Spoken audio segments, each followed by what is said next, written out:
the late 70s, early 80s working on orcas and has done some amazing work on orca communication and vocalizations.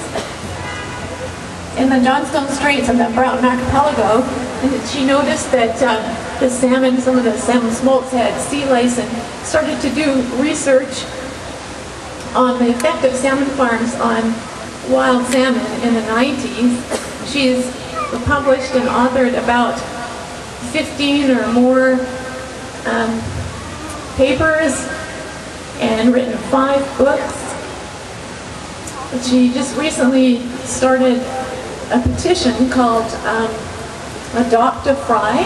It's at adoptafry.org, and garnered about 18,000 signatures. So, yeah, shout out then. And so there's still lots of opportunities to sign up on that site. There's a link to it from our site, thewildsalmoncircle.com.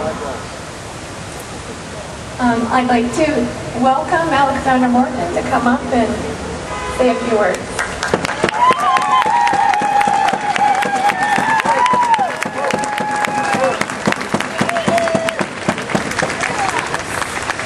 Well, thank you all for coming, because you are what's missing from this whole effort.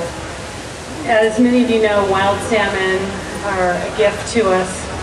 They are a power cord that runs between the open ocean and our province. They collect the energy of the sun hitting the Pacific Ocean and bring it back to us with such regularity and in such quantity that entire cultures and civilizations were born from them. And the bears and many species have set their clocks to meet the salmon in the rivers, and they now feed all of us. They also feed the trees.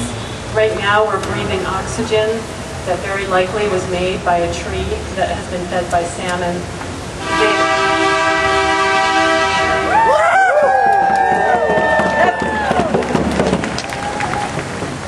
They're not just a fish in the ocean, an abstract idea. They're in our bodies, they're part of us.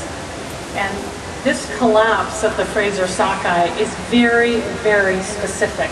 And I don't hear anybody talking about this. But not all the sockeye on this coast collapsed.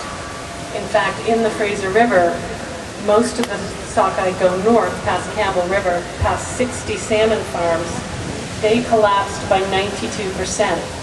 There's another group that has been found to go out the Strait of Juan de Fuca, the Harrison sockeye.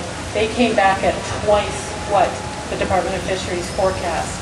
And on the west coast of Vancouver Island, sockeye salmon did very well. In the Columbia River, sockeye salmon did very well. There are problems on the Skeena, but they only dropped by 50%. We lost 92%. So when I heard DFO, the Minister Shea, say that she was not going to look at salmon farm impact on these fish, and when I heard the Director General of DFO from the Pacific region say the same thing, it made me realize that it's up to us. So there is something very specific all of you can do. We need to get DFO under oath. And because these same guys saw the demise of cod on the East Coast. One of the biggest food supplies for humans, natural food supplies on Earth, went down on DFO's watch while the scientists were saying they're going down, you got to do this, and they refused. And the same thing's going on now, except we're on them. We can see what's happening, and we